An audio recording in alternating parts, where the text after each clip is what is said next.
So Mother refused to make any illustrations for this canto. She said, I have been there, I have seen all this. I don't want to make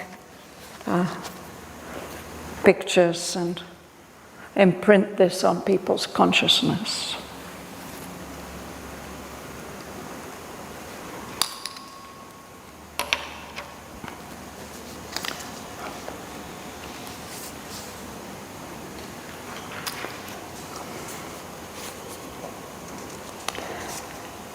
So in this passage we are reading just now about the pilgrim on the Eternal's road, the dangers that await, and how people can just get overpowered.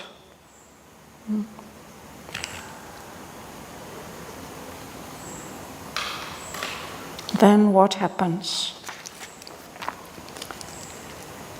The self of life yields up its instruments to titan and demoniac agencies that aggrandize earth nature and disframe. A cowled fifth columnist is now thought's guide. His subtle defeatist murmur slays the faith, and lodged in the breast or whispering from outside, a lying inspiration, fell and dark, a new order substitutes for the divine. A silence falls upon the spirit's heights. From the veiled sanctuary, the God retires. Empty and cold is the chamber of the bride. The golden nimbus now is seen no more. No longer burns the white spiritual ray, and hushed forever is the secret voice. Then, by the angel of the vigil tower, a name is struck from the recording book. A flame that sang in heaven sinks quenched and mute. In ruin ends the epic of a soul. This is the tragedy of the inner death, when forfeited is the divine element, and only a mind and body live to die.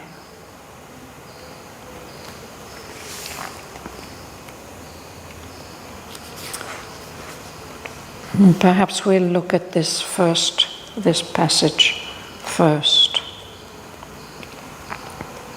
starting with line 169. Dana, would you begin? The self of life yields up its instruments to titan and demoniac agencies that apprentice pure nature and displace.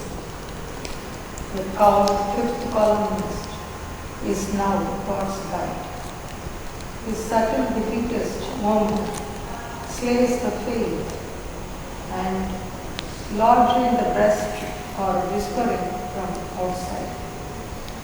A lying inspiration fell in dark. A new order substitutes for the divine. A silence falls upon the spirit's heights. From the veiled sanctuary, the God retires. Empty and cold is the chamber of the bride. The golden nimbus now is seen no more.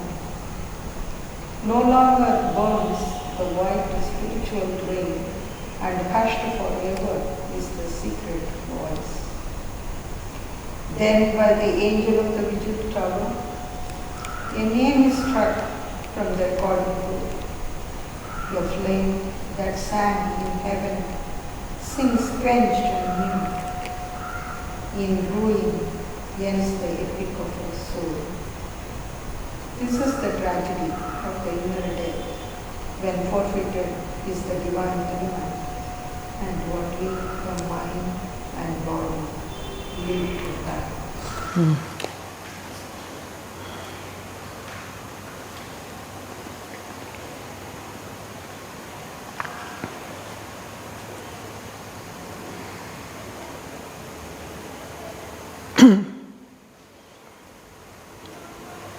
The life self has various different instruments, the instruments of the senses, the emotions. If the self of life of an individual surrenders its instruments to superhuman, hostile agencies, he says, to Titan and demoniac agencies. Titan, gigantic, superhuman, and demoniac, adverse forces, agencies and powers. So when that happens in that individual, the earth nature gets aggrandizes. Aggrandize, it means exaggerated, made bigger than it should be, and disframe it. They twist the framework of the nature. And what happens then, he says, is a cowled fifth columnist becomes the guide of thought. This phrase, a fifth columnist, I think it comes from the fascist regimes of the 1930s. What is it? The fascist regimes, the dictatorships of the 1930s, when they said that anybody who isn't for us, who isn't with us, he's a secret enemy. He doesn't belong to the acknowledged armies and columns. He's a fifth columnist. People can't see him or identify him, but he's acting for the enemy. So that's what's happening. That the thought begins to be guided by a hostile force. And that hostile force, the way that he works, that the fifth columnist works, is he tells the people, you can't win. The other forces are so much stronger than you are. Better just surrender or stay out of it. It's a defeatist murmur. So the people no longer believe that they can triumph or they can overcome. That defeatist murmur, maybe it gets lodged in the breast, in the heart, or it whispers from outside. But the result is that a wrong inspiration, a false inspiration, a lying inspiration, fell, terrible and dark, substitutes a new order in the nature of that being or those beings for the divine order. So the result is that a silence falls upon the spirit's heights. No more guidance comes from above. From the veiled sanctuary, the inner secret place where the Lord resides, he withdraws from there. the chamber of the bride where our psychic being lives. She's not there anymore. It becomes empty and cold. There used to be a wonderful halo of golden light. Now it's seen no more. The white ray, the pure white ray from above, is not burning. We don't see it. And the secret voice, the voice of the divine guiding us, is hushed forever. So when that happens, it's really terrible what he says. You know, there's an angel, a divine being, always keeping watch from his tall vigil tower, always on watch. Keep seeing what is happening with all the souls. He sees that, oh, I have to put a line through this name in the recording book. That soul is no longer active. Each soul is maybe represented by a beautiful flame of aspiration that's singing, making such a beautiful sound as it burns in heaven. But when the being has turned in the wrong direction, then that flame is put out. It doesn't sing anymore. The epic of a human soul ends in ruin. It's finished. This is the tragedy of the inner death. It's much more of a tragedy than any outer death. The inner death, when the divine element in a being is forfeited, is lost. What is left? Only a mind and body live, and they will soon die.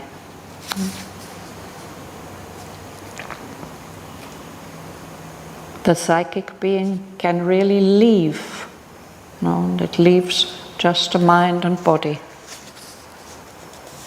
Is it the fault of the human being, or how it happens? Somehow what it's saying is that if we yield, if the human being somehow surrenders to these adverse influences, then it can happen. I think somebody has once asked Mother about Hitler, and she said, oh, he was such a weak fellow. He couldn't withstand these hostile agencies. And long before he left his body, the soul had left. No?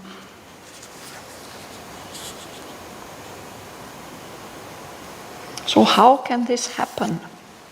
That gets described in the next passage. Yes.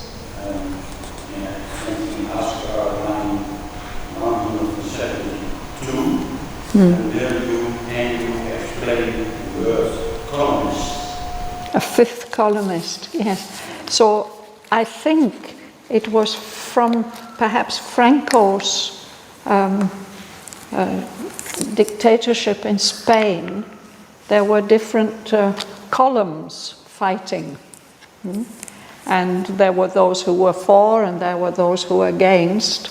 And some of them, I mean, I think Franco has coined this term of a fifth columnist. They belonged to another column, which we don't know about. They're acting in secret, but they're acting against the government in this case. No? So the way that they do it is they're not fighting.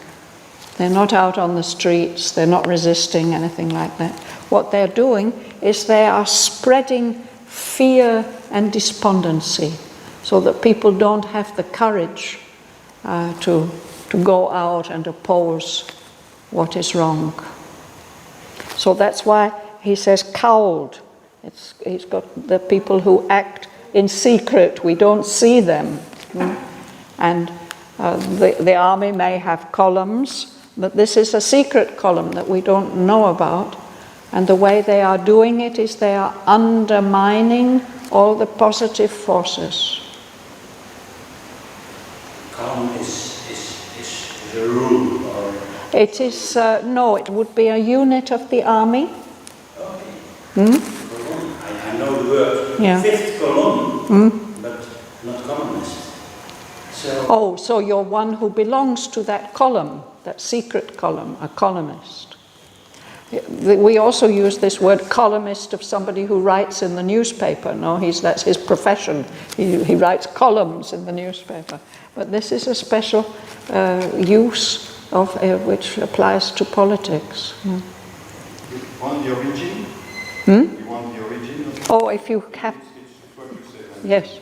The term dates from the Spanish Civil War, when General Mola, leading 4 columns of troops towards Madrid, declared that he had a 5th column inside the city. Inside the city, yeah.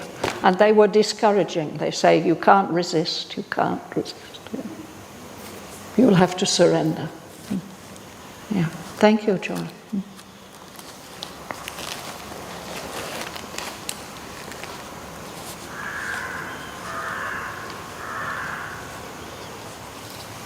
So let's go on. You like to read? Would you like to read? Yes? Please start at the break on page 225.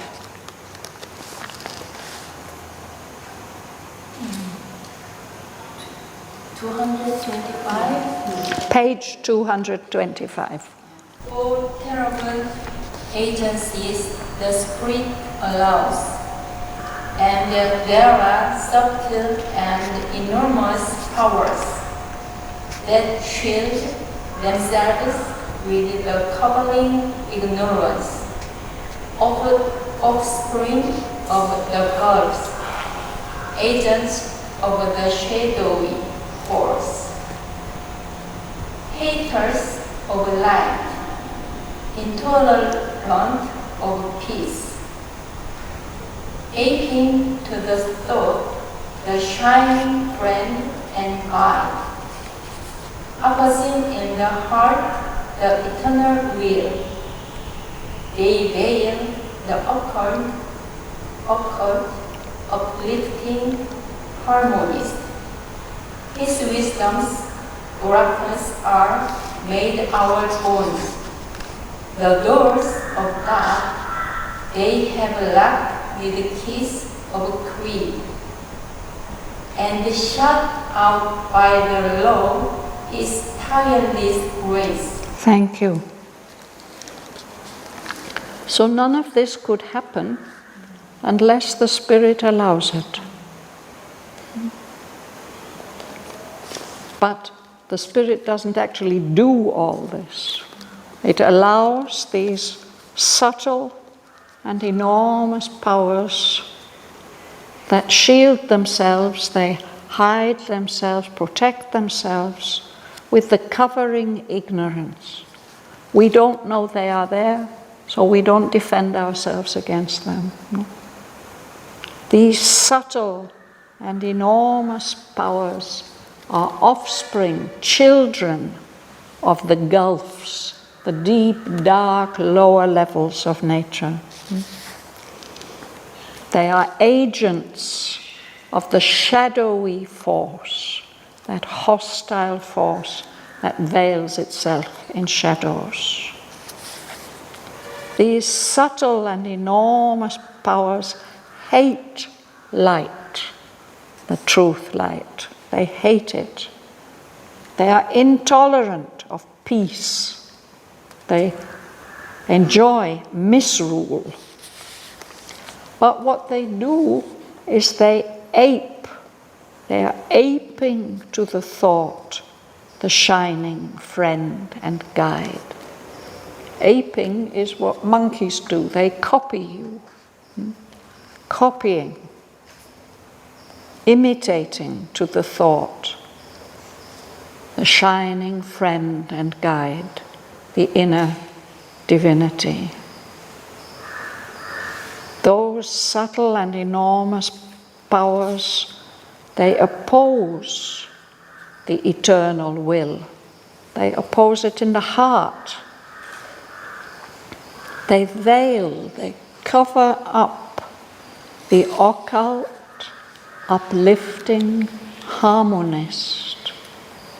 In our being, there's a harmonist, somebody who keeps harmony, maintains or creates harmony, and lifts us up. But they hide that influence, that beautiful influence. That harmonist, he maybe speaks in an oracular way, his wisdom, and they twist it. They make the words of that harmonist into bonds, imprisoning us. The doors of God, they have locked with keys of creed. These powers tell you what you have to believe. And they shut out by the law the tireless grace of the Lord Himself.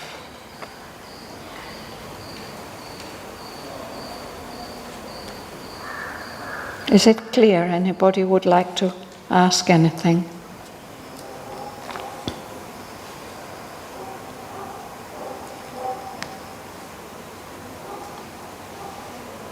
Tera.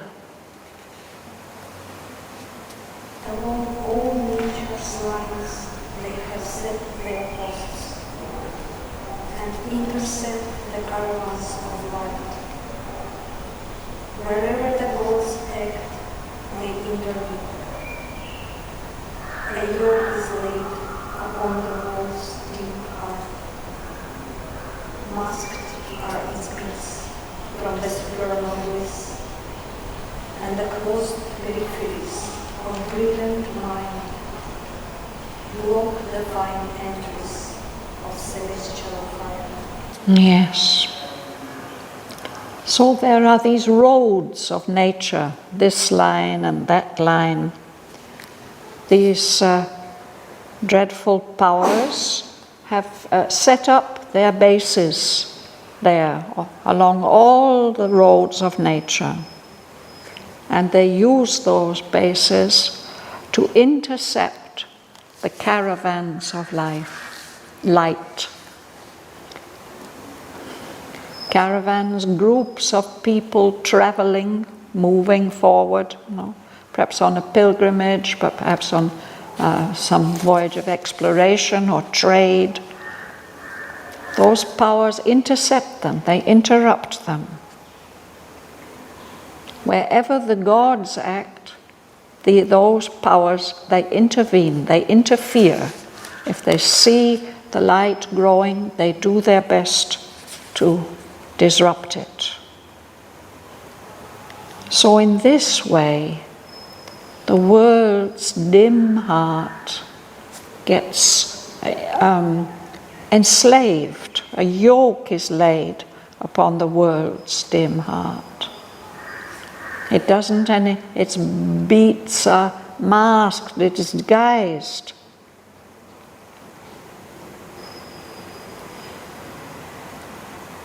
It isn't able to feel the supreme bliss.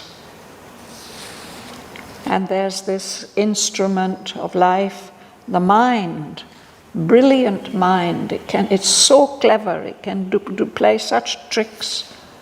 But it's closed, it's limiting, It blocks the fine entries of celestial fire, the divine intuition, the divine illumination.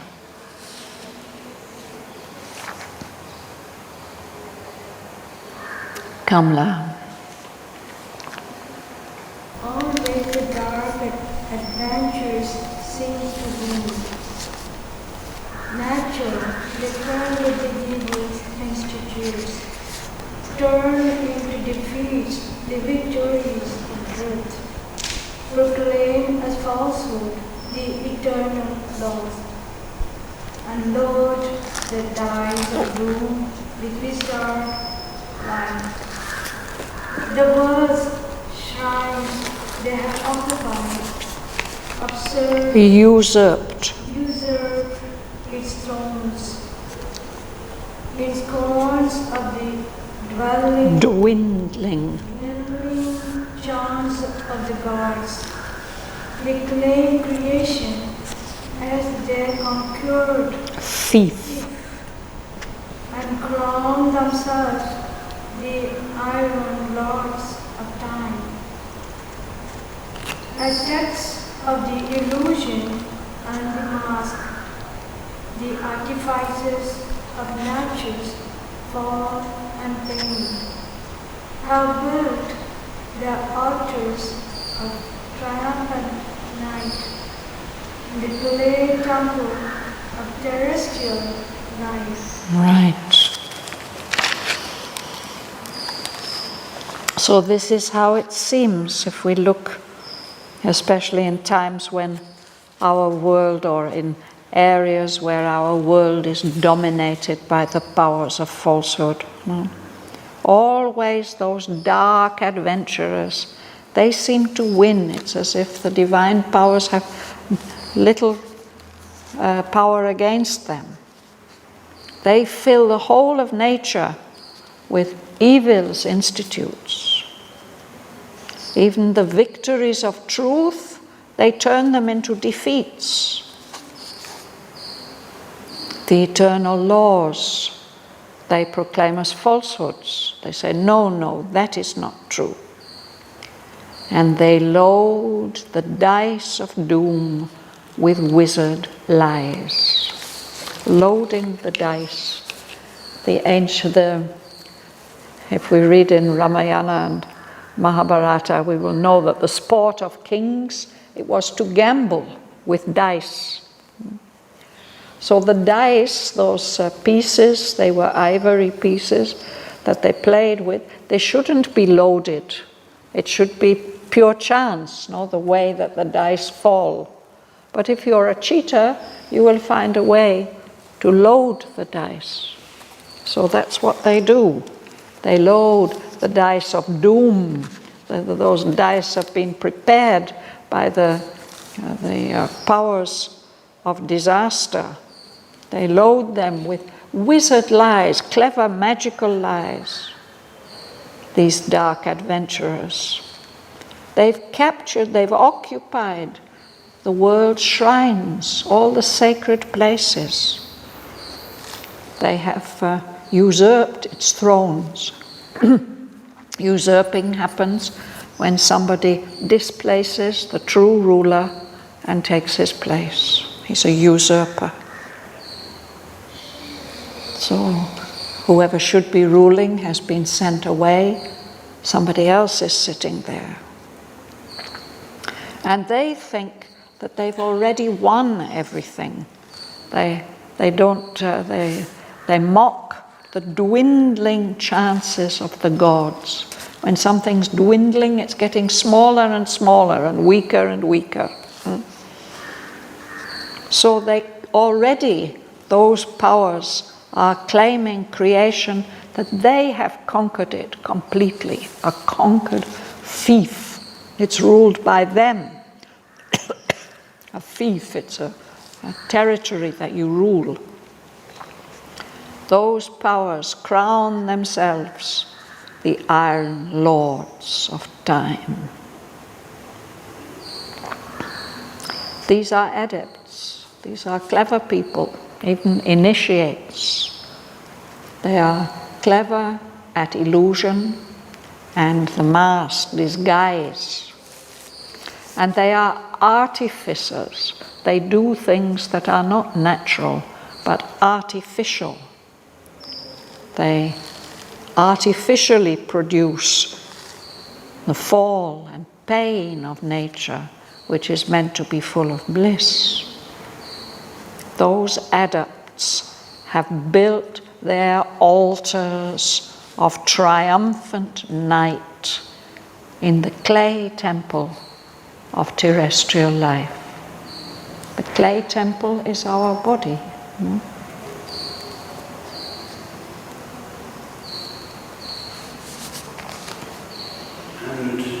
the interventions of the gods are not helping. Not helping, no.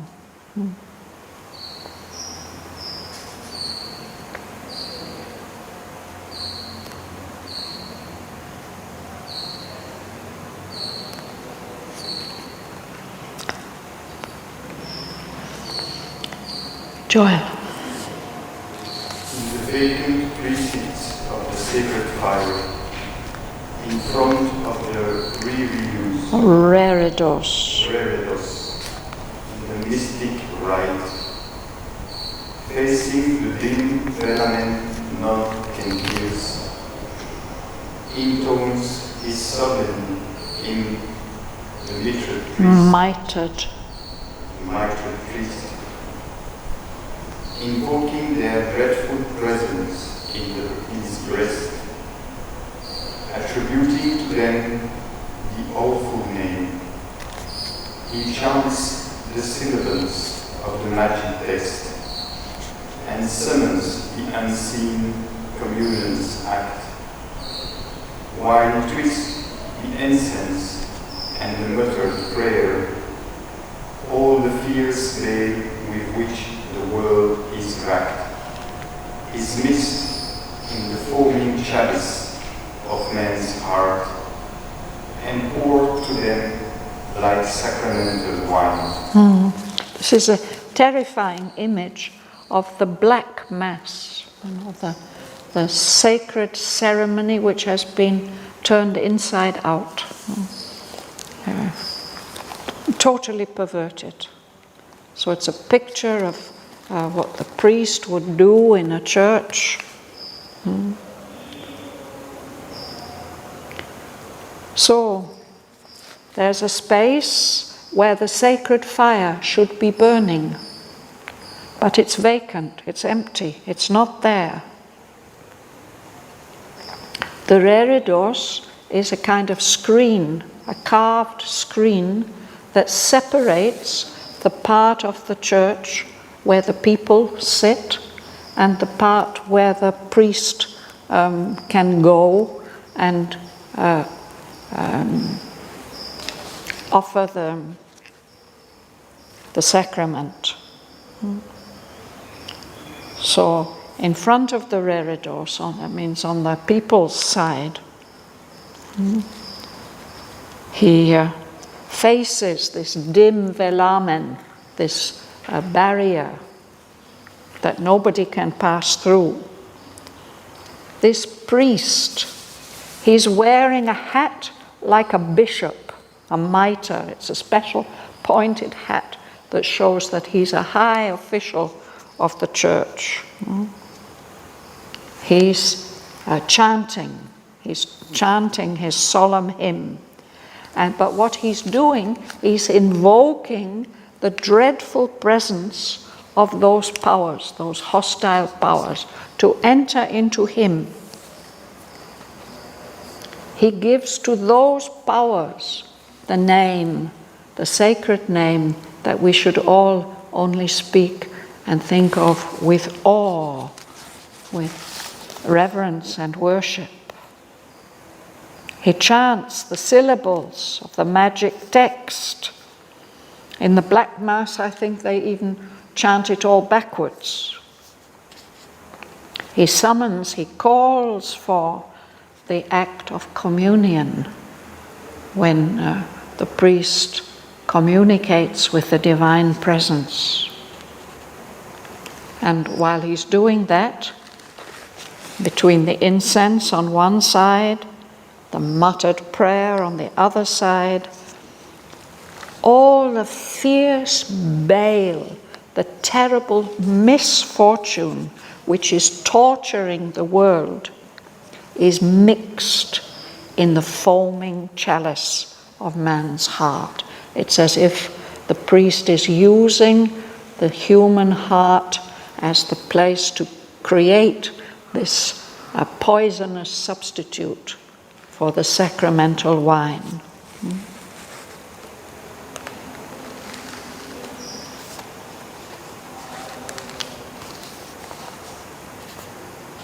poured to them, to those... What is chalice?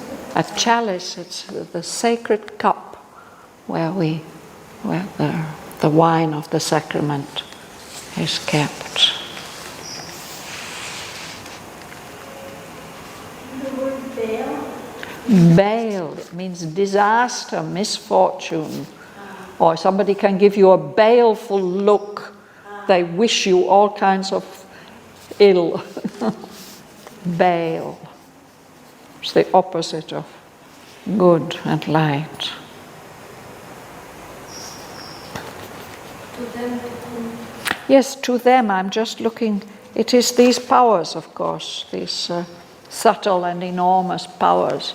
They are the ones to whom the sacrifice is made.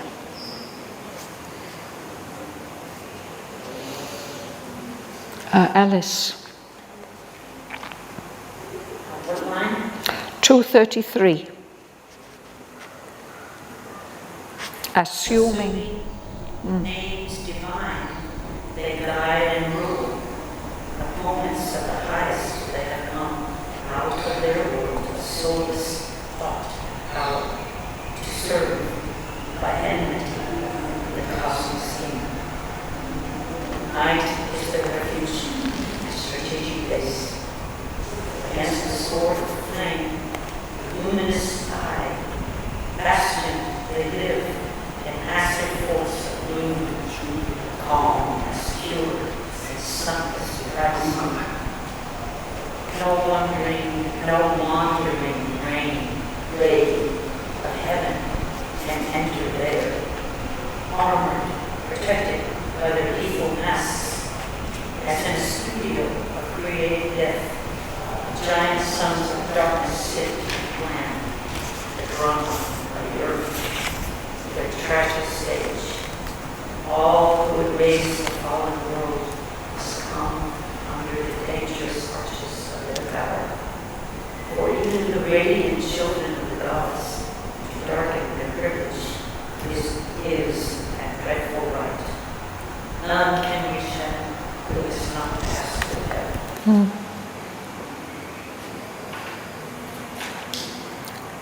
So these powers have actually come into our world deliberately as opponents of the highest, of the supreme. They have come out of their world of falsehood, their world of soulless thought and power. They've come to serve by enmity the cosmic scheme. They are opposing it. They're doing everything they can to oppose it. But strangely enough, they can't help in their own way serving it. But they keep themselves hidden. Night is their refuge, their strategic base. That's where they base themselves. They protect themselves. Bastion, surrounded by strong walls, they live in these massive forts of gloom, of darkness. They're protected against the divine sword of flame, the luminous eye of the Supreme. They feel calm and secure in their forts of sunless privacy. Nobody can get them there. No wandering ray of heaven can enter there. Those powers are armored, protected by their lethal masks, their masks which have the power to kill. And they are sitting there and plotting, as in a studio of creative death, a studio where designers meet and work out designs. These giant sons of darkness sit and plan the drama of the earth. They make the earth their tragic stage.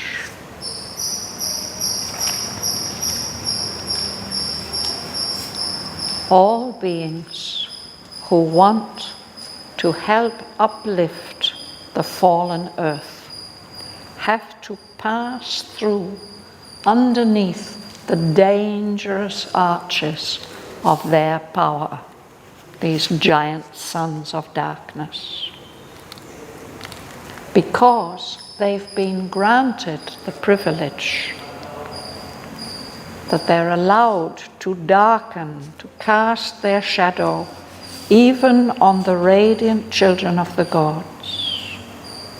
That's their right, their dreadful right. They've been given, they've been granted that power. None can reach heaven who has not passed through hell.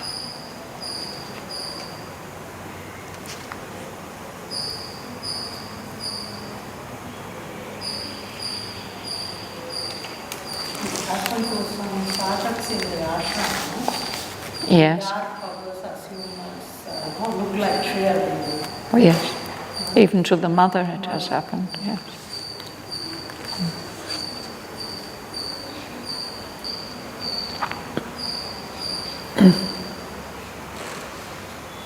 Rani, would you read?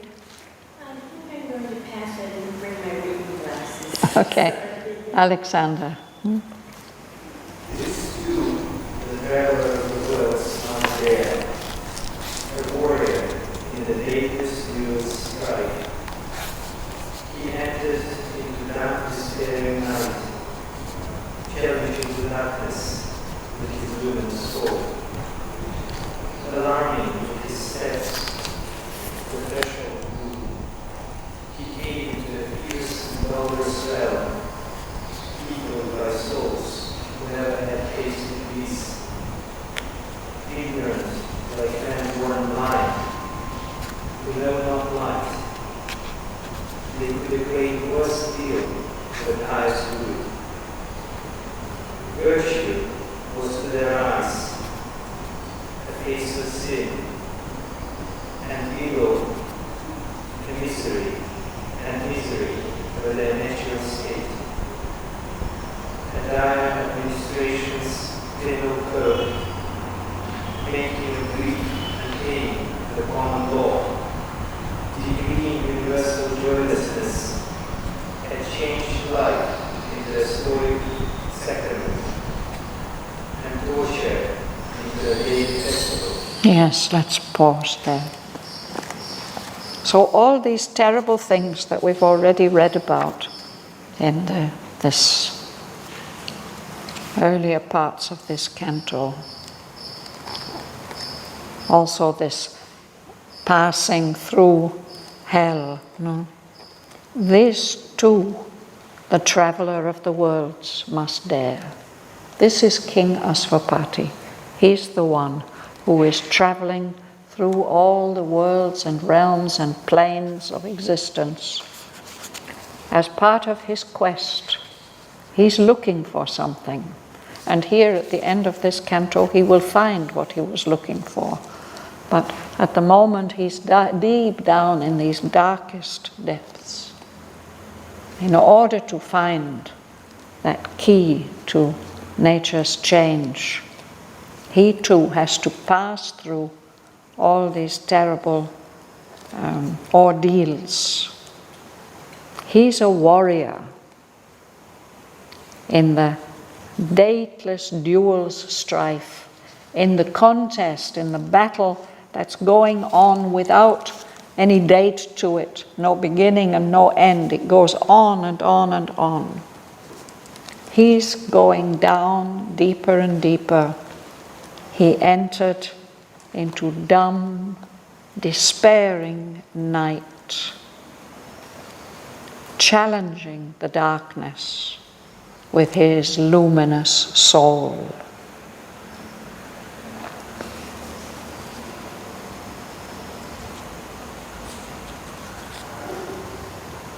So his steps are even alarming the darkness, alarming with his steps the threshold gloom. The threshold is, that lintel in a door. You have to step over it to enter into the house, the threshold. So it's a threshold of gloom, of darkness. His daring in stepping over that threshold is alarming for those who live within. He comes into a fierce and dolorous realm, a world of violence and sorrow and pain. And that world is peopled. The people who are living there, or the beings who are living there, are souls who never had tasted bliss. They are ignorant, like men born blind, who don't know what light is. So because of that ignorance, they can't tell the difference between the worst and the best. They could equate, they could make the worst falsehood and evil equal with the highest good. They can confuse virtue and sin, and evil and misery was the natural state of those beings. In that realm, there's the rule, a kind of rule of law, a penal code. And we have in our world, we have penal codes which tells what are the crimes and what are the punishments. This realm is administered by a dire, a terrible administration, which makes grief and pain just the common law that everybody has to experience. Under that rule, there has to be universal joylessness. Joy is not allowed. I don't know, perhaps some of you have read the famous book by George Orwell called 1984. It describes a world like this. Particularly the administrators of that world, they don't want anybody to experience the slightest happiness, because that is a threat then to their rule. So what they have done, they've changed the life of that realm into a stoic sacrament, just to go on living. The only thing you can do is endure. Like the communist world, communist also there are so many laws and rules. Yes. And they have turned torture into a daily festival, extreme suffering. I think that's where we'll stop today.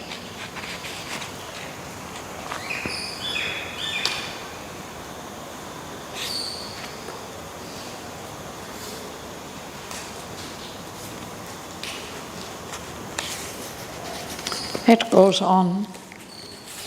1, 2, 3, 4.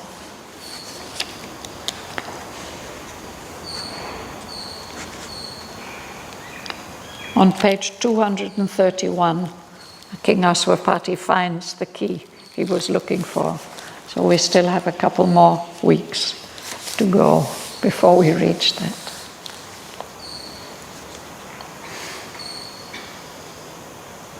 Anybody would like to ask anything? The book, what book you mentioned? The French book, 1984? This book, it's a famous book written in the 1940s by an English writer. His pseudonym was George Orwell. It's called 1984. Perhaps he was writing in 1944. And he describes a world, a totalitarian, a world in which the great powers have all conspired together to create a world like this that's ruled by totalitarian dictators. Everybody is spied on. In everybody's room there's something like a television, but it's looking at you. It's filming everything that you do. So there's nothing like freedom there. And it's with an amazing insight that the author has understood the mechanisms of this kind of rule. He was thinking in political terms, not spiritual terms, but we can recognize the mechanisms.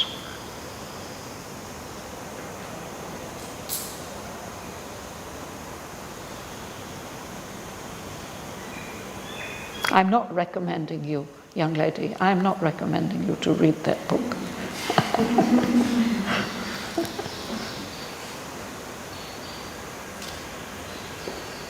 We'll stop there for today. Thanks to Sri Aurobindo.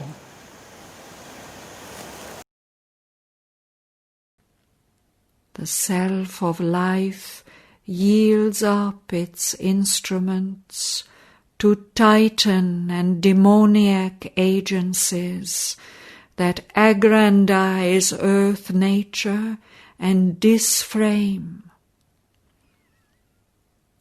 A cowled fifth columnist is now thought's guide. His subtle defeatist murmur slays the faith, and lodged in the breast, or whispering from outside, a lying inspiration fell and dark, a new order substitutes for the divine. A silence falls upon the spirit's heights. From the veiled sanctuary the god retires. Empty and cold is the chamber of the bride. The golden nimbus now is seen no more. No longer burns the white spiritual ray, and hushed forever is the secret voice. Then by the angel of the vigil tower, a name is struck from the recording book. A flame that sang in heaven sinks quenched and mute. In ruin ends the epic of a soul. This is the tragedy of the inner death, when forfeited is the divine element, and only a mind and body live to die. For terrible agencies the Spirit allows, and there are subtle and enormous powers that shield themselves with the covering ignorance. Offspring of the gulfs, agents of the shadowy force, haters of light, intolerant of peace, aping to the thought the shining friend and guide, opposing in the heart the eternal will.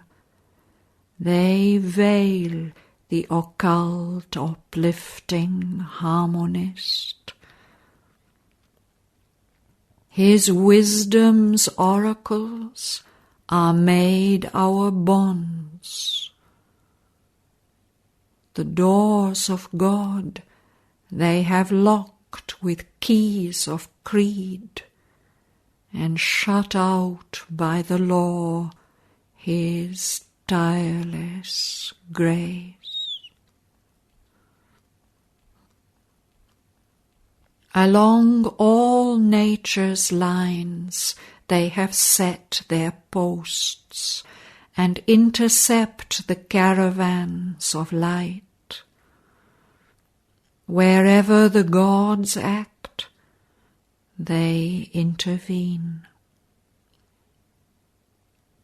A yoke is laid upon the world's dim heart. Masked are its beats from the supernal bliss, and the closed peripheries of brilliant mind block the fine entries of celestial fire.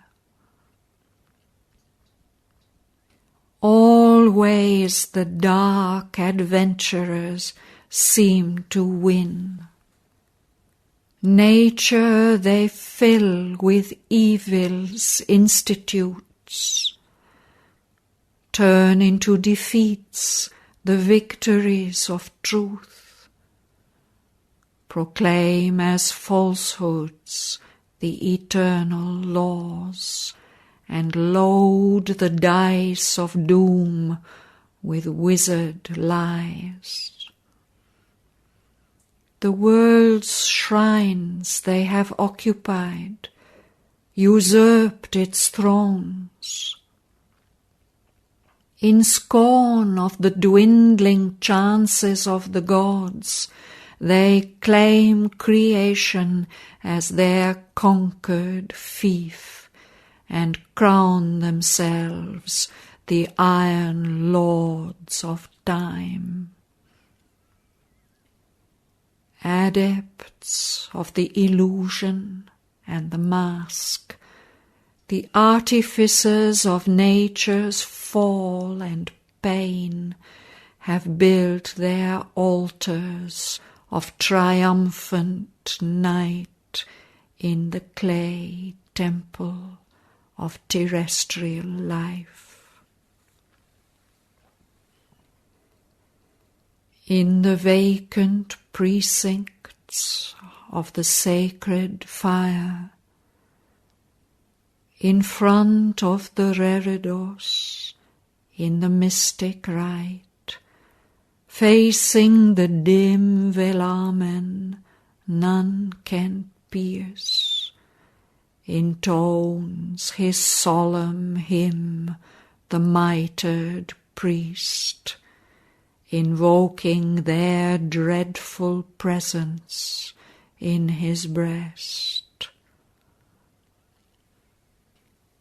Attributing to them the awful name, he chants the syllables of the magic text, and summons the unseen communion's act, while twixt the incense and the muttered prayer, all the fierce bale with which the world is racked is mixed in the foaming chalice of man's heart, and poured to them like sacramental wine.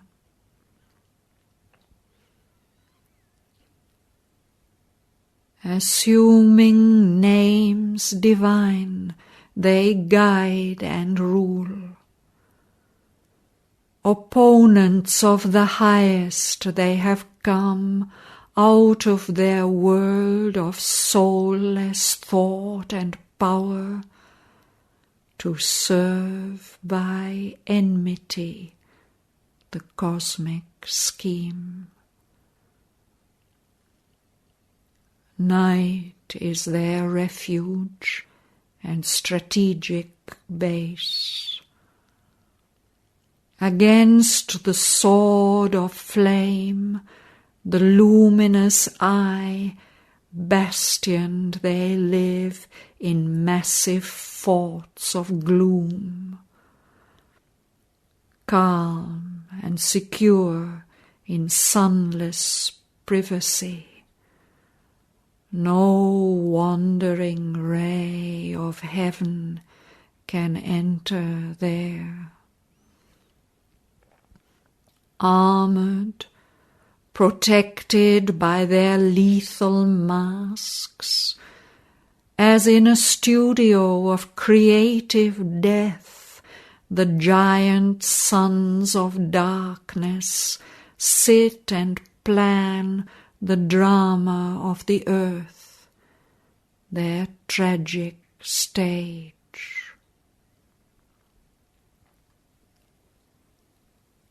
All who would raise the fallen world must come under the dangerous arches of their power. For even the radiant children of the gods to darken their privilege is, and dreadful right. None can reach heaven who has not passed through hell. This too the traveller of the worlds must dare. A warrior in the dateless duel's strife, he entered into dumb, despairing night, challenging the darkness with his luminous soul. Alarming with his steps the threshold gloom, he came into a fierce and dolorous realm, peopled by souls who never had tasted bliss. Ignorant, like men born blind who know not light, they could equate worst ill with highest good. Virtue was to their eyes a face of sin, and evil and misery were their natural state. A dire administration's penal code, making of grief and pain the common law, decreeing universal joylessness, had changed life into a stoic sacrament and torture into a daily festival.